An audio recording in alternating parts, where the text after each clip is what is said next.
আজকে আমি আপনাদের স্যামসাং গ্যালাক্সি S24 প্লাস মার্কেটের একটি জনপ্রিয় একটি প্রোডাক্ট এখন বর্তমানে। তো এটার হচ্ছে অনিক্স ব্ল্যাকের একটা আনবক্সিং করে দেখাবো। তো এটার ফাঁকে ফাঁকে কিছু আপনাদের কিছু ইনফরমেশন দিব। তো ইনফরমেশনগুলো আপনাদের একটু হলেও হয়তো বা উপকারে আসতে পারে। তো ধৈর্য ধরে ভিডিওটি দেখতে থাকুন।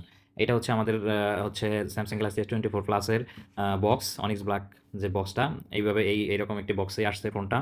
তো এইটা এখন আমি আনবক্সিং করে দেখাচ্ছি। এটার ফাঁকে ফাঁকে আমি কিছু সিম্পল ইনফরমেশন দিয়ে যাচ্ছি আপনাদের, একটু শুনতে থাকুন। তো এখানে এটার ফোনটা হচ্ছে স্ন্যাপড্রাগন প্রসেসরের। আর এটা হচ্ছে ব্যাটারি 4900 mAh। আর এই যে দেখুন ফোনটা আমি খুলে দেখালাম। এটা হচ্ছে ফোনটার ব্যাক সাইড, ব্যাক পার্টটা দেখতে পাচ্ছেন। যদিও আমার ক্যামেরাতে একটু গ্লসি লাগতেছে, কিন্তু এতটা মানে গ্লসি না। তো এটা হচ্ছে বক্সের ভিতরে কোয়ান্টিটিটা এরকম একটা আপনারা এই পেয়ে যাবেন।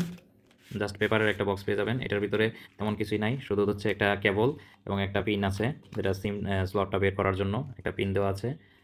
এইটুকুই। আর এটার সাথে কিন্তু কোনো রকম ব্যাটারি বা আদার্স কোনো অ্যাক্সেসরিজ পাবেন না।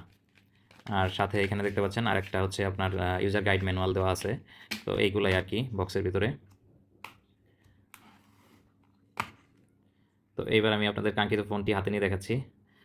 Just wow! হাতে নেওয়ার পরে মানে ফিলটা অনেক সুন্দর। অনেক মানে হ্যান্ড ফিলটা অনেক ভালো লাগতেছে।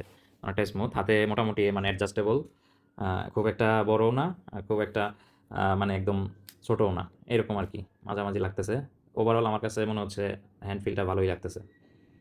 আর পিছনের ব্যাক পার্টের ক্যামেরাগুলা আগের মতো S24 এর মতো, এটা তো জানেনই। S24 এও যেরকম ছিল এটাতেও ঠিক সেম ক্যামেরা বাম্পারই দেওয়া আছে।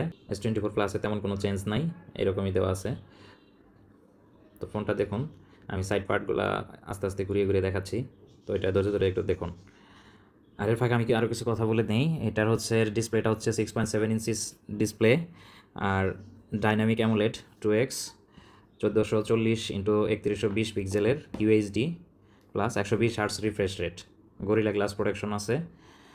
তো এই যে দেখুন ফোনটা আমি অন করে দেখাচ্ছি। এখন স্যামসাংয়ের এই ফোনগুলো কিন্তু ভিডিওগ্রাফি বা যারা ব্লগিং করেন বা ইয়ার জন্য, তাদের জন্য বেস্ট ক্যামেরা একটা ফোন।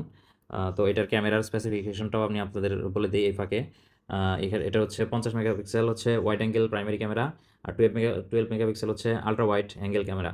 আর 10 মেগাপিক্সেল টেলিফটো। ফোনটি সম্পর্কে কিছু জানার থাকলে অবশ্যই কমেন্টস করবেন, এবং এই ফোনটির ইন ডিটেলসে আমি একটা ভিডিও দিব কিছুদিন ব্যবহার করার পরে। তো ধন্যবাদ, অবশ্যই সাথে থাকবেন, এবং নেক্সট ভিডিওটি অবশ্যই আপনাদের কমেন্টসের উপরে ভিত্তি করে হবে।